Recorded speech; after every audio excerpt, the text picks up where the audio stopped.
সুপ্রিয় দর্শকবিন্দু ও খামারি ভাই বন্ধুরা, আসসালামু আলাইকুম। হক এগ্রো প্রজেক্টের পক্ষ থেকে জানাই আন্তরিক শুভেচ্ছা অভিনন্দন। আশা করি আপনারা সবাই ভালো আছেন। আমরাও আল্লাহর অশেষ রহমতে ভালো আছি। আমাদের গারলগুলো মাশাআল্লাহ খুব সুন্দর আছে, খুব সুন্দরভাবে খাচ্ছে। তো আজকের যে বিষয়টা, সে বিষয়টা হলো যে আমরা তিনভাবে খাবার খাওয়াই। তিনভাবের খাবার খাওয়াটাই আমরা দেখাবো। একটা হলো এইভাবে ঘাস কেটে এনে দেই, আর একটা হলো চারণভূমিতে খাওয়াই, আর একটা হলো কিছু দানাদার খাবার আমরা কিভাবে খাওয়াই সেই বিষয় নিয়ে কথা বলবো। আর হলো যে বিষয়টা, সেটা হলো যে আপনারা যারা ভিডিও দেখা শুরু করবেন, একটা লাইক দিয়ে ভিডিওটা দেখা শুরু করবেন, তারপর আপনার মূল্যবান মন্তব্য করবেন, তারপর সাবস্ক্রাইব করবেন। সাবস্ক্রাইব করার পরে বেল নোটিফিকেশন আইকনটি অল অপশন করে দিবেন। তাহলে আমাদের তথ্যমূলক ভিডিও আপলোড করার সাথে সাথে আপনার মোবাইলে নোটিফিকেশন চলে যাবে। আর যারা গারল কিনতে ইচ্ছুক, তারা আমাদের এই স্ক্রিনে দেওয়া নাম্বারে অথবা ডেসক্রিপশন বক্সে দেওয়া নাম্বারে অথবা আমাদের ডেসক্রিপশনে যে ঠিকানা দেওয়া আছে 23 নং জোরভিটা, ত্রিমোহনী, খিলগাঁও, ঢাকা, এই ঠিকানায় চলে আসবেন। সরাসরি আমাদের খামার থেকে সুস্থ সবল গারল দেখে কিনে নেবেন। আর হলো যে এই হলো কথা। তো আমরা যে খাবার ট্রেটা বানাইছি, দেখেন, এই খাবার ট্রেটা আবদ্ধ অবস্থায় পালন করার জন্য খুবই বেটার।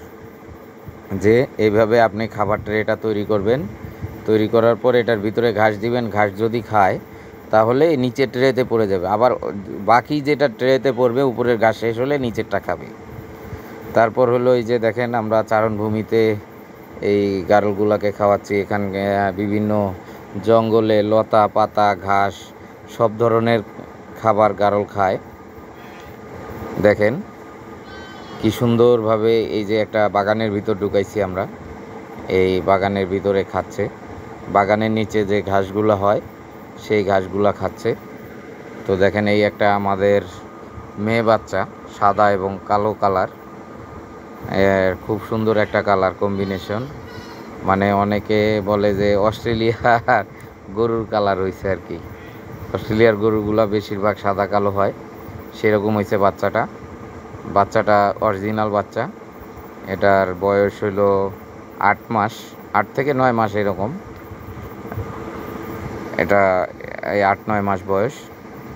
তো খুব সুন্দর খাচ্ছে মাশাল্লাহ। ওর সাথে আবার এই যে একটা খাসি আছে, সেটাও খাচ্ছে। মানে এখানে সবগুলাই খাচ্ছে। তো এটাকেই ভিডিওটা করা হয়েছে আর কি। তারপরে হলো বিকাল, এখানে এটা হলো একদম সকালবেলা আমরা দেই হলো যে আমাদের গরু যে ঘাসটা খায়, মানে গরুর থেকে যে ঘাসটা বাঁচে সেই ঘাসটাকে আমরা সকালবেলা এটার উপরে, এই ট্রের উপরে দিয়ে দিই, সেটা খায় সকালবেলা। তারপরে 10টা-11টার দিকে আমাদের গারলগুলোকে চারণভূমিতে নেওয়া হয়। চারণভূমি থেকে খেয়ে আসে, 1টা পর্যন্ত খাওয়ানো হয়। 1টার পরে এসে 2-3 ঘন্টা রেস্ট। 1টা থেকে 3টা বাজে, 3টা বাজে আবার মনে করেন এই খাবারটা দেওয়া হয়। এখানে কিছু ঘাস কুচি আছে, কিছু ভুসি আছে, 5-6 রকমের ভুসি, তারপরে ঘাস, এগুলো পানির সাথে মিক্স করে, তারপর হলো আপনার ডিবি পাউডার, এগুলা মনে করেন আমরা মিক্স করে একসাথে দেই। তবে আশা আছে সামনে যে খাবারটা কিভাবে আমরা তৈরি করি, এই খাবারটা, সেই খাবারটা সম্পূর্ণটা আমরা দেখাবো কিভাবে তৈরি করি। আর এই যে দেখেন, আবদ্ধ অবস্থায় আমরা এগুলাকে খাওয়াচ্ছি। তো মাশাল্লাহ খুব সুন্দর খায় এই খাবারটা। ঘাস, আমাদের একটা মেশিন আছে, 0 সাইজ করি, 0 সাইজ মেশিনে ঘাস, খড়, তারপর আপনার এই ভুসি, কুড়া, 5 রকমের ভুসি, তার